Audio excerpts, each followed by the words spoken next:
तो हेलो मेरे प्यारे स्टूडेंट्स, एक बार फिर हम हाजिर हैं आपके बीच ज्योग्राफी का टॉपिक्स लेकर के। और एक बार फिर आप सभी लोगों का हमारे online class Galaxy planets academy में स्वागत है। तो आज हम बात करेंगे, चर्चा करेंगे एक बहुत ही महत्वपूर्ण और मोस्ट इम्पॉर्टेंट टॉपिक्स का, जो ज्योग्राफी का टर्मिनोलॉजी है, जिसको हम लोग बोलते हैं ब्लैक होल। बहुत ही महत्वपूर्ण है, ध्यान से देखेंगे। इसको पूछा जाता है कि what is the black hole. Black hole क्या होता है, जिसको हिंदी में हम बोलते हैं कृष्ण विवर। आपसे भी कहा पूछा जा सकता है कि कृष्ण विवर क्या होता है या ब्लैक होल क्या होता है। तो देखेंगे मेरे प्यारे स्टूडेंट्स, ब्लैक होल या कृष्ण विवर वह खगोलीय वस्तु है जिसमें प्रकाश भी विलुप्त हो जाता है। ध्यान रखेंगे, यह एक ऐसा खगोलीय वस्तु है, जैसे खगोलीय वस्तु में तमाम जो है ग्रह, उपग्रह, तारे, पुच्छल तारे, उल्का पिंड, क्षुद्र ग्रह, ये तमाम आते हैं। तो इसमें ये कह रहा है कि ये ऐसा खगोलीय वस्तु है जिसमें प्रकाश भी विलुप्त हो जाता है, यानी प्रकाश पूरी तरह से उसमें जा करके लुप्त हो जाता है। और उसके लुप्त होने का कारण है इसके सतह से प्रकाश का परावर्तन न होना।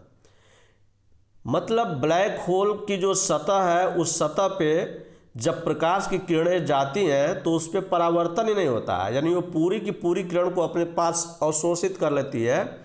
उसके पास इतना ज़्यादा गुरुत्वाकर्षण बल होता है कि वो गुरुत्वाकर्षण बल की वजह से उसको पूरी तरह से खींच लेती है।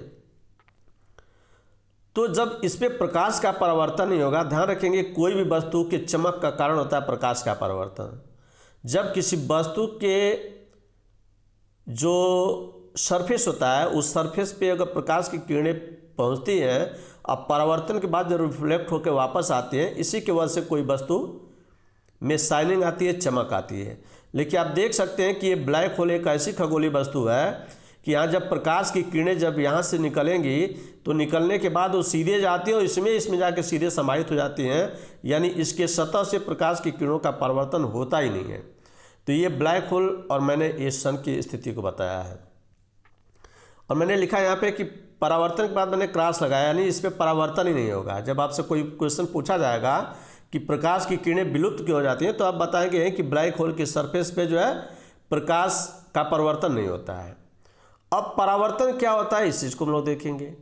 जैसे देखिए, एक मान लीजिए कि ये सतह है और सतह पर ये सूर्य है। सूर्य की किरणें जब जाती हैं, पड़ती हैं, तो जिस बिंदु पे पड़ती है उसको आपतन बिंदु बोलते हैं। और प्रकाश की किरणें जब जा रही हैं उस सतह पे तो इसको हम आपतित किरण बोलते हैं। अब उस सतह के जिस बिंदु पे वो गई है, उस बिंदु से जब इस सतह पे एक लंब डाल दिया जाता है तो इसको हम अभिलंब बोलते हैं। और जितने एंगल पे किरणें आपतित होती हैं उतने ही एंगल से किरण जो है परावर्तित हो जाती है। तो इसको आपतन कोण बोलते हैं, इसको परावर्तन कोण बोलते हैं। और आपतन कोण परावर्तन कोण बराबर होते हैं, यानी जिस एंगल पे कोई किरणें जो है आपतित होंगी उतने ही जो है कोण पे किरणें क्या होती हैं, परावर्तित होती हैं। तो यही प्रक्रिया जो है ब्लैक होल पे नहीं होती है। तो प्रकाश की किरणें ब्लैक होल की सतह से परावर्तित क्यों नहीं होती हैं। अब सवाल मेरा ये उठता है कि जो प्रकाश की किरणें हैं वो ब्लैक होल की सतह से परावर्तित क्यों नहीं होती है।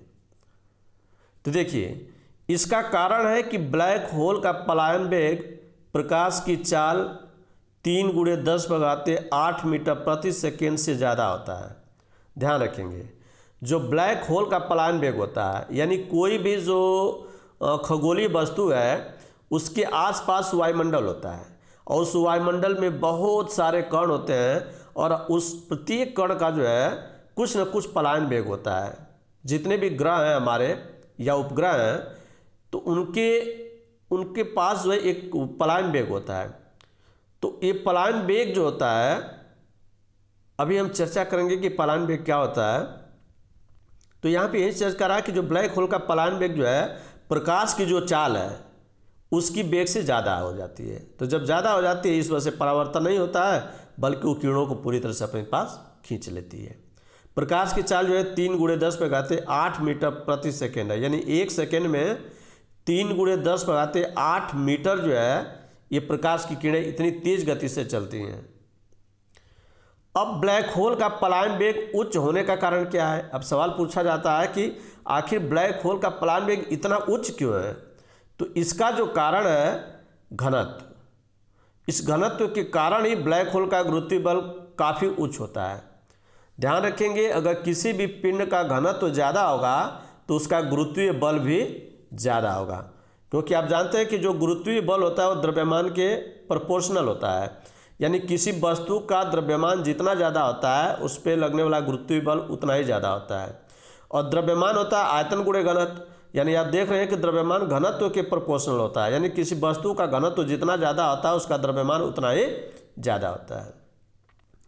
तो यही वजह है कि जब घनत्व ज़्यादा हो गया तो द्रव्यमान ज़्यादा हुआ, और जब द्रव्यमान ज़्यादा हो गया तो उसका गुरुत्वीय बल काफ़ी बढ़ जाता है, और गुरुत्वीय बल इतना ज़्यादा हो जाता है कि जिस कारण से जो है ब्लैक होल का पलायन वेग उच्च हो जाता है। और पलायन वेग का उच्च होना ही जो है सबसे बड़ा कारण है कि उसके सतह पे प्रकाश का परावर्तन नहीं होता है। अब सवाल उठता है कि आखिर पलायन वेग है क्या? तो देखिए, पलायन वेग के बारे में हम लोग थोड़ा सा समझ लें कि पलायन वेग किसी खगोलीय पिंड का वह वेग है जिस वेग से किसी वस्तु को फेंका जाए तो वह अपनी सतह पर वापस नहीं आती है, बल्कि अपनी वायुमंडल को छोड़कर बाहर चली जाती है। देखिए, बहुत ही महत्वपूर्ण है। यानी किसी खगोलीय पिंड का जो है पलायन वेग वह वेग होता है कि अगर उस वेग से अगर किसी वस्तु को जो है अगर फेंक दिया जाए तो वह वस्तु जो है वायुमंडल छोड़कर ही ऊपर चली जाती है, फिर वो जो है वापस नहीं आती। यानी गुरुत्वाकर्षण बल काम ही नहीं करता है, वो उसका इतना स्पीड होता है। और यही वजह है कि उसका पलायन वेग जो है हर खगोलीय पिंड का कोई ना कोई पलायन वेग होता है। तो ये होता है पलायन वेग। कोई पूछेगा पलायन वेग क्या होता है, तो पलायन वेग का जवाब आप यही कहेंगे कि हर खगोलीय पिंड के पास जो है एक पलायन वेग होता है, और पलायन वेग वह वेग होता है जिस वेग से अगर किसी वस्तु को ऊपर की तरफ उछाला जाए तो फिर वह पुनः वापस नहीं आती, बल्कि हमेशा हमेशा के लिए वायुमंडल छोड़ करके बाहर चली जाती है।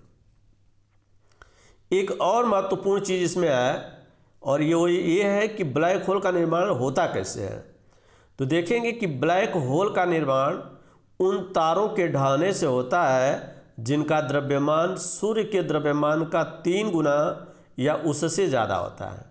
ध्यान रखेंगे, ब्लैक होल का निर्माण उन तारों के ढहने से होता है, गिरने से होता है, जिन तारों का द्रव्यमान जो है सूर्य के द्रव्यमान का 3 गुना हो जाए या उससे ज़्यादा हो जाए, तब जाकर के जो है हम कहते हैं कि ये ब्लैक होल की स्थिति उत्पन्न होती है।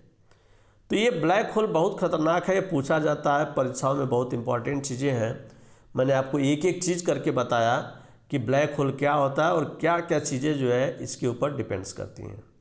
तो ये मेरा टॉपिक्स ब्लैक होल का ख़त्म हो गया। एक टॉपिक था ब्लैक होल, और टॉपिक ख़त्म होने से पहले जो है एक बार फिर मैं आपसे बोलूँगा कि अगर आप चैनल पर नए हैं तो ज़रूर प्लीज़ सब्सक्राइब कर लीजिए चैनल को, क्योंकि आपके पास टॉपिक बहुत बेहतरीन जाने वाले हैं और कंसेप्ट बहुत अच्छा जाने वाला है।